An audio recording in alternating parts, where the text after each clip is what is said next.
Hi, very good morning, dear students. Welcome back to Sudeva's chemistry classes. So हम last time benzene hydrocarbons पढ़ रहे थे. Last video में आपने chemical reactions शुरू करे थे इलेक्ट्रोफिलिक सब्स्टिट्यूशन रिएक्शन कैटेगरी के अंडर बेंजीन के. उसमें हमने हैलोजिनेशन पढ़ लिया था, फ्रीडल-क्राफ्ट अल्काइलेशन और असाइलेशन पढ़ लिया था.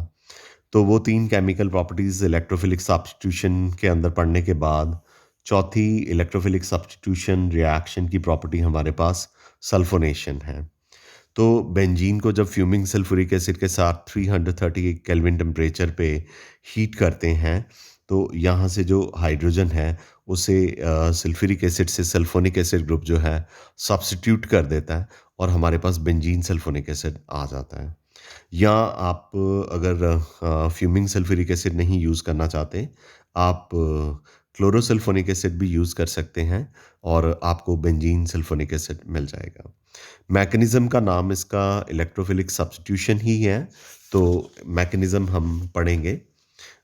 स्टेप वन में जनरेशन ऑफ इलेक्ट्रोफाइल है.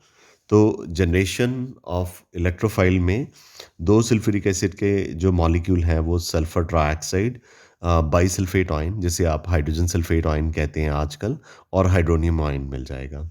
तो इसमें से इलेक्ट्रोफाइल जो है वो हाइड्रोनियम आयन तो नहीं हो सकता, बिकॉज़ हमने सल्फो ग्रुप को इंट्रोड्यूस करना है बेंजीन के अंदर, इनकॉर्पोरेट करना है, तो डेफिनेटली सल्फर ट्राइऑक्साइड जो है वो इलेक्ट्रोफाइल होगा.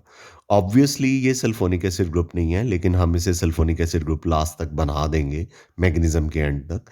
तो स्टेप 2 में हम सल्फर ट्राइऑक्साइड के बारे में बात करेंगे कि ये कैसे इलेक्ट्रोफाइल के तौर पे काम करता है. तो ऐसा है कि सल्फर ट्राइऑक्साइड का स्ट्रक्चर यहाँ पे डिस्कस किया हुआ है. हमने पी ब्लॉक चैप्टर में पढ़ा था कि सल्फर जो है उसके साथ 3 ऑक्सीजन लगे होते हैं. केमिकल बॉन्डिंग में आपने पढ़ा 11th स्टैंडर्ड वालों ने. तो सल्फर के साथ 3 ऑक्सीजन हैं, डबल बॉन्डेड हैं.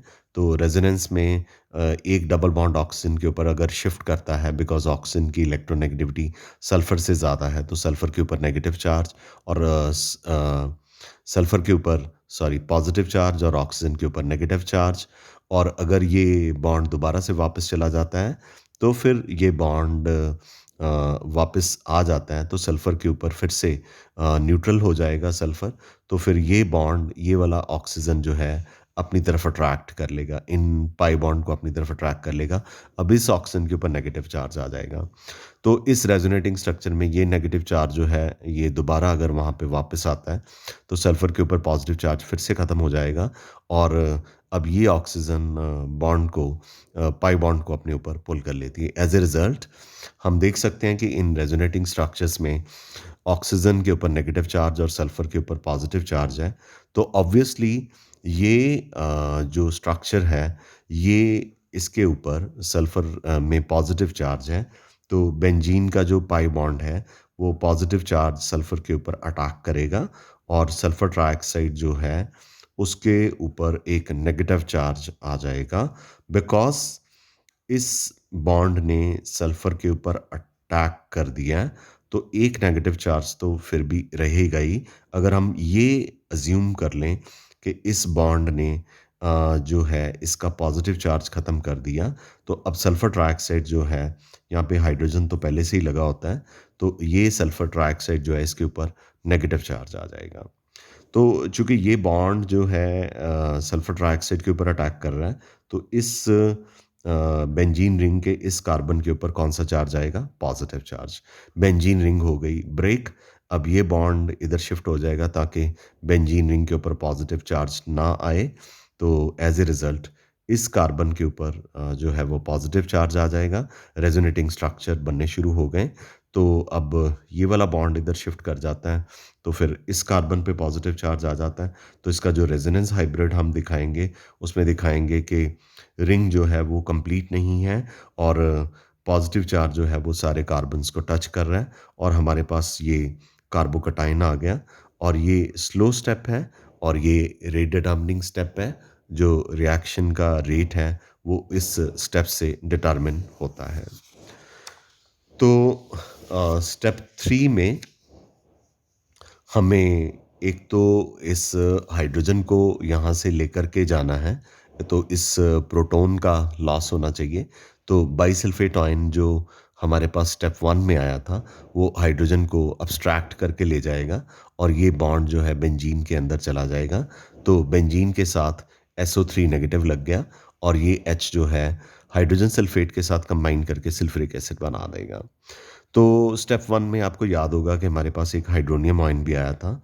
तो हाइड्रोनियम आयन के पास एक H प्लस फालतू है, वो H प्लस के ऊपर SO3 नेगेटिव अटैक कर देगा और ये बन गया सल्फोनिक एसिड ग्रुप। ये बेंजीन था, तो हमारे पास आ गया benzene sulphonic acid group, right? हाँ, ये है कि अगर इस बेंजीन सल्फोनिक एसिड को स्टीम के साथ अंडर प्रेशर हीट कर दें एसिड की प्रेजेंस में, तो ये यहाँ से फिर से एलिमिनेट हो जाएगा और आपको बेंजीन मिल जाएगी। यानी इस रिवर्सिबल इलेक्ट्रोफिलिक सब्स्टिट्यूशन रिएक्शन। तो जो हमारे पास हैलोजिनेशन था, जो आपने कल के वीडियो में पढ़ा, फ्रीडल-क्राफ्ट अल्काइलेशन था, असाइलेशन था, उसमें ये स्टेप जो था वो रिवर्सिबल नहीं था। तो बेंजीन सल्फोनिक एसिड स्टीम के साथ अंडर प्रेशर हीट करने पे सल्फ्यूरिक एसिड की प्रेज़ेंस में दोबारा से हमें बेंजीन दे देगा और इस स्टेप को हम कहते हैं desulphonation. This is called as what? Desulphonation. I'm sure this is clear to you guys. Clear? Okay, तो ये था सल्फोनेशन का मैकेनिज्म और हमें बेंजीन सल्फोनिक एसिड जो है वो मिल गया। तो बच्चा इलेक्ट्रोफिलिक सब्स्टिट्यूशन रिएक्शन में हमारे पास एक ही सब्स्टिट्यूशन रिएक्शन जो है वो बचा है, दैट इज़ नाइट्रेशन। तो नाइट्रेशन में डेफिनेटली बेंजीन के जो हाइड्रोजन है, एक हाइड्रोजन को हमने नाइट्रो ग्रुप से सब्स्टिट्यूट करना है ताकि हमारे पास नाइट्रोबेंजीन आ जाए। तो बेंजीन को जब कॉन्सन्ट्रेटेड नाइट्रिक एसिड के साथ 323 से 333 केल्विन टेम्परेचर पे हीट किया जाता है, लेकिन definitely you have to remember this thing very nicely कि जो नाइट्रेशन होती है वो कॉन्सन्ट्रेटेड सल्फ्यूरिक एसिड की प्रेजेंस में होती है। तो ये हमारे पास नाइट्रोबेंजीन आ जाएगा। मैकेनिज्म का नाम है इलेक्ट्रोफिलिक सब्स्टिट्यूशन रिएक्शन।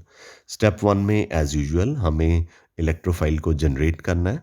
तो इलेक्ट्रोफाइल को जनरेट करने के लिए सल्फ्यूरिक एसिड जो है वो काम करेगा, कैटालिटिक एक्टिविटी शो करेगा और सल्फ्यूरिक एसिड जो है वो डिकम्पोज़ कर जाएगा, डिसोशिएट कर जाएगा हाइड्रोजन आयन में और हाइड्रोजन सल्फेट आयन में। ये हाइड्रोजन आयन जो है वो नाइट्रिक एसिड की जो ऑक्सीजन है, एक ऑक्सीजन, उसके लोन पेयर ऑफ इलेक्ट्रॉन जो हैं उस ये इस हाइड्रोजन के अटैक कर देते हैं। ये हाइड्रोजन जो है वो सल्फ्यूरिक एसिड से आया है, तो ये हाइड्रोजन जो है वो इस ऑक्सीजन के साथ लग गया नाइट्रिक एसिड के। तो नाइट्रिक एसिड जो है उसमें एक उसका फ़ॉर्मूला HNO3 की बजाय H2NO3 हो गया है और इसके ऊपर ऑक्सीजन के ऊपर पॉजिटिव चार्ज है। ऑक्सीजन के ऊपर पॉजिटिव चार्ज हो तो ये डेफिनेटली क्या हो जाता है? अनस्टेबल हो जाता है। अनस्टेबल हो जाता है तो ये बॉन्ड जो है वो ऑक्सीजन के ऊपर शिफ्ट कर जाएगा। तो ये हमारे पास नाइट्रो ग्रुप आ जाएगा और ये हमारे पास क्या आ जाएगा? Water. This nitro group is electrophile. ये जो नाइट्रो ग्रुप है वो क्या है? इलेक्ट्रोफाइल है। क्लियर है बच्चा? तो स्टेप 2 में वही रेजोनेटिंग स्ट्रक्चर हमने बताने हैं। ये हमारे पास नाइट्रो ग्रुप है। तो बेंजीन का जो एक पाई बॉन्ड है वो इस नाइट्रो ग्रुप के ऊपर अटैक कर देगा। तो बेंजीन का ये जो पाई बॉन्ड है नाइट्रो ग्रुप के ऊपर अटैक करेगा, तो उसके बाद ये रेजोनेटिंग स्ट्रक्चर बनने शुरू हो जाएंगे। ये पहले भी हम 4 रिएक्शंस में बता चुके हैं। ये स्लो स्टेप होता है और ये रिंग जो है वो कंप्लीट नहीं हो पाती बिकॉज़ इसमें 2 पाई बॉन्ड रह गए हैं क्योंकि एक पाई बॉन्ड ने नाइट्रो ग्रुप के ऊपर अटैक कर दिया था। ये रेजोनेंस हाइब्रिड है, ये स्लो स्टेप है और रेट डिटर्मिनिंग स्टेप होता है। एंड फाइनली थर्ड स्टेप में इस हाइड्रोजन की अब्स्ट्रैक्शन करनी होती है जिसे हम लॉस ऑफ प्रोटॉन कहते हैं, और ये कार्बोकैटायन है। तो हाइड्रोजन सल्फेट आयन जो हमें स्टेप 1 में मिला था, वो हाइड्रोजन को अब्स्ट्रैक्ट करके ले जाता है। ये बॉन्ड अंदर चला जाता है। हमारे पास नाइट्रोबेंजीन और साथ में क्या आ जाता है? सल्फ्यूरिक एसिड आ जाता है।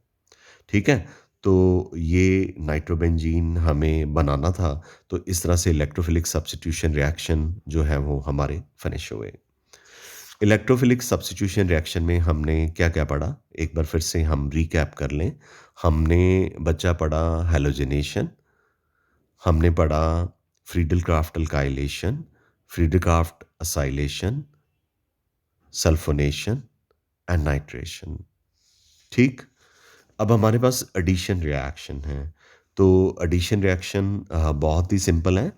तो एडिशन रिएक्शन हमारे पास बेसिकली 2 ही हम यहाँ पे बता रहे हैं।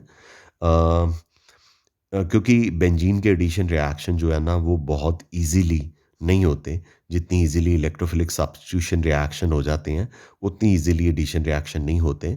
मोर ओवर आपको बेंजीन के स्ट्रक्चर में ये चीज़ बताई गई थी कि benzene behaves more like alkane than alkene. फिर भी चूँकि इसमें 3 पाई बॉन्ड हैं, तो 3 हाइड्रोजन मॉलिक्यूल रेने निकल जो कि बहुत ही एक्टिव फॉर्म होती है निकल की। ये आपको सेबेटर संडरसन रिडक्शन में और उससे पहले वाले रिएक्शन में बताया था कि जब अल्कीन में हम या अल्काइन में हाइड्रोजन को ऐड करते हैं, तो रेने निकल की प्रेजेंस में ऐड करें तो कोई टेम्परेचर नहीं रिक्वायर्ड होता। लेकिन बेंजीन में हाइड्रोजन को ऐड करना है, तो रेने निकल के साथ आपको इस टेम्परेचर पे हीट भी करना होता है। तो 6 हाइड्रोजन इसमें ऐड हो जाते हैं। तो बेंजीन का फ़ॉर्मूला तो C6H6 है। तो 6 हाइड्रोजन ऐड हो जाएँगे, तो ये बन जाएगा C6H12। तो ये आपका बन गया साइक्लोहेक्सेन। क्लियर है बच्चा? ऐसे ही 3 क्लोरीन इसमें लाइट की प्रेज़ेंस में 500 केल्विन टेम्परेचर की प्रेज़ेंस में ऐड हो जाते हैं। लेकिन यहाँ पे एक चीज़ लिखी हुई है, एब्सेंस ऑफ हैलोजन कैरियर। यानी जैसे हमने हैलोजनेशन करी थी पहले भी, तो वहाँ पे लाइट नहीं थी, डार्क था। वहाँ पे 500 केल्विन टेम्परेचर नहीं था, 310 से 320 था। वहाँ पे यहाँ पे लुईस एसिड था, जैसे एनहाइड्रस एल्यूमीनियम क्लोराइड या फेरिक ब्रोमाइड हमने लिया था। तो वो रिएक्शन इलेक्ट्रोफिलिक सब्स्टिट्यूशन रिएक्शन था। लेकिन अगर आप वो कैटलिस्ट नहीं लेते और रिएक्शन कंडीशन को चेंज कर देते हैं, तो 6 क्लोरीन इसमें ऐड हो जाएँगी। ये 6 हाइड्रोजन तो यहाँ पे लगे ही होते हैं, हर कार्बन के साथ एक-एक हाइड्रोजन है, हर कार्बन के साथ 1 हाइड्रोजन है, तो 6 क्लोरीन जो हैं वो और ऐड हो जाएँगे। ये हमारे पास बेंजीन हेक्सा क्लोराइड आ जाएगा। ठीक है बच्चा? Third type of reaction, third category जो रिएक्शन है हमारे पास, वो ऑक्सीडेशन रिएक्शन है। तो सबसे पहले हमारे पास कंप्लीट ऑक्सीडेशन है। तो कंप्लीट ऑक्सीडेशन में बेंजीन जो है ऑक्सीजन के साथ रिएक्ट करके कार्बन डाइऑक्साइड और वाटर दे देती है। Got it? ये कंप्लीट ऑक्सीडेशन थी। लेकिन कंट्रोल्ड ऑक्सीडेशन जो है वो बहुत ही ईज़ियर है। कंट्रोल्ड ऑक्सीडेशन में बेंजीन को 9/2 O2 के साथ डाइवेनेडियम पेंटॉक्साइड की प्रेज़ेंस में 773 केल्विन टेम्परेचर पे हीट करेंगे, तो कार्बन डाइऑक्साइड और वाटर एलिमिनेट हो जाएगा और मैलिक एसिड मिल जाएगा। मैलिक एसिड को हीट करने पे यहाँ से वाटर जो है वो एलिमिनेट हो जाएगा और ये आपस में जॉइन कर जाएँगे, आपके पास मैलिक एनहाइड्राइड आ जाएगा। गॉट इट बच्चा? तो ऑक्सीडेशन में फर्दर चलते हैं। ऑक्सीडेशन हमारे पास है पोटेशियम परमैंगनेट के साथ। पहले तो मैं बताना चाहूँगा कि बेंजीन की ऑक्सीडेशन पोटेशियम परमैंगनेट के साथ होती नहीं है, लेकिन जो अल्काइल बेंजीन होते हैं, उनको ये कार्बोक्सिलिक एसिड में डेफ़िनेटली कन्वर्ट कर देते हैं। जैसे ये मिथाइल बेंजीन है, तो इसको एल्केलाइन KMnO4 के साथ स्टेप 1 में 373 से 383 केल्विन टेम्परेचर पे हीट करें और स्टेप 2 में डिल्यूट सल्फ्यूरिक एसिड डालें, तो ये जो मिथाइल ग्रुप है ये कार्बोक्सिलिक एसिड में कन्वर्ट हो जाएगा। अगर ये कार्बन चेन को लंबा कर देते हैं तब भी एक ही कार्बोक्सिलिक एसिड लगेगा, लेकिन साथ में कार्बन डाइऑक्साइड वाटर आ जाएगा। लेकिन अगर 2 कार्बन चेन लगा देते हैं तो फिर 2 कार्बोक्सिलिक एसिड मिल जाएँगे और इसे आपको पता है पैथेलिक एसिड कहते हैं। और अगर मेटाज़ाइलिन ले लें, यानी कि आपके पास मिथाइल ग्रुप जो है वो फर्स्ट और थर्ड पोजीशन पे लगा हुआ है, तो इस केस में हम इसे आइसोपैथेलिक एसिड कह देते हैं। और अगर आपके पास पैराज़ाइलिन हो, इसकी ऑक्सीडेशन करने पे हमारे पास क्या आ जाता है? टेरिपेथेलिक एसिड आ जाता है, ठीक है? और अगर आप अल्कलाइन KMnO4 नहीं यूज़ करते, आपको यहाँ पे मतलब कार्बोक्सिलिक एसिड नहीं चाहिए, तो आप यहाँ पे वीक ऑक्सीडाइजिंग एजेंट यूज़ कर लीजिए। यहाँ पे नोट लिखा हुआ है कि अगर आप माइल्ड या वीक ऑक्सीडाइजिंग एजेंट जिसे क्रोमिल क्लोराइड कहते हैं, स्टेप 1 में उसको यूज़ करें और वाटर स्टेप 2 में यूज़ करें, तो ये मिथाइल ग्रुप जो है ये सिर्फ एल्डिहाइड में कन्वर्ट होता है। इसकी फर्दर ऑक्सीडेशन कार्बोक्सिलिक एसिड में नहीं होती। इससे बेंजल्डिहाइड कहते हैं इस प्रोडक्ट को, और इस रिएक्शन का नाम जो है वो इटार्ट रिएक्शन है, ठीक है? तो ऑक्सीडेशन में last but not the least is ozonolysis. Ozonolysis हम अल्कीन अल्काइन में कर चुके हैं। तो बेंजीन के ओजोनालिसिस करने से ट्राइओजोनाइड बनते हैं। तो रिएक्शन कंडीशन वही रहेंगे जो अल्कीन और अल्काइन में थी। ओजोन, क्लोरोफॉर्म, या CH2Cl2 ले सकते हैं या CCl4 ले सकते हैं 196 केल्विन टेम्परेचर पे। और ये आप बनाएं चाहे ना बनाएं, ये बेंजीन ट्राइओजोनाइड है। और स्टेप 2 में हम इसको जिंक को वाटर के ऊपर सपोर्ट करते हैं, तो जिंक जो है ऑक्सीजन के साथ कंबाइन करके जिंक ऑक्साइड बन जाता है, और इसे रिडक्टिव क्लीवेज कहते हैं। और इससे हमें 3 मॉलिक्यूल ग्लाइऑक्सल के मिल जाते हैं। We get 3 molecules of glyoxals. Got it बच्चा? तो लास्ट रिएक्शन हमारा बेंजीन का जो है वो पायरोलिसिस है। तो बेंजीन के 2 मॉलिक्यूल को प्यूमिस की प्रेजेंस में 873 से लेके 1073 केल्विन टेम्परेचर पे हीट करें, तो बेंजीन के 2 मॉलिक्यूल एक बॉन्ड के साथ जुड़ जाते हैं, और इस प्रोडक्ट को बाइफिनाइल कहा जाता है। चूँकि ये 2 बेंजीन के मॉलिक्यूल आपस में जुड़ जाते हैं, एक हाइड्रोजन यहाँ से निकला होगा, एक यहाँ से, तो H2 जो है वो एलिमिनेट हो जाता है। आई एम श्योर कि इसके साथ ही जो केमिकल प्रॉपर्टीज़ हैं वो सारी ख़त्म हो गई हैं, और आई एम श्योर कि ये केमिकल प्रॉपर्टीज़ आपको अच्छी तरह से समझ लग गई होंगी। हाँ, ठीक है। ज़्यादा हैं लेकिन ईज़ियर हैं बहुत। तो आप इन प्रॉपर्टीज़ को अच्छी तरह से कीजिए, तो कल के लेक्चर में हम आपको ortho, Meta, para directing groups के बारे में बताएँगे। Uses you can manage yourself. जैसे कि पहला यूज़ है, बेंजीन, टॉलुइन, ज़ाइलिन जो हैं सॉल्वेंट के तौर पे यूज़ किए जाते हैं, और इनसे डाइज़, ड्रग्स, मेडिसिन्स मतलब DDT एक इंसेक्टिसाइड, DDT और BHC एक इंसेक्टिसाइड, ये बेंजीन हेक्साक्लोराइड है, ये दोनों इंसेक्टिसाइड हैं, DDT भी और BHC भी। और एक्सप्लोसिव बॉम्ब्स बनाने के लिए ट्राइनाइट्रोटॉलुइन इसे कहते हैं, यूज़ किया जाता है। थर्ड यूज़ है, बेंजीन को अगर पेट्रोल के साथ यूज़ किया जाए तो पेट्रोल का ऑक्टेन नंबर इम्प्रूव हो जाता है। ऑक्टेन नंबर से जो पेट्रोल होता है, ऑक्टेन नंबर जितना ज़्यादा होता है, पेट्रोल उतना ही व्हीकल को जर्क नहीं होने देता, ठीक है? तो ये एक एंटी नॉकिंग प्रॉपर्टीज़ होती है ऑक्टेन नंबर, यानी कि व्हीकल जो है इस तरह के पेट्रोल के साथ जर्किंग नहीं करता, झटके नहीं लगाता, ठीक है?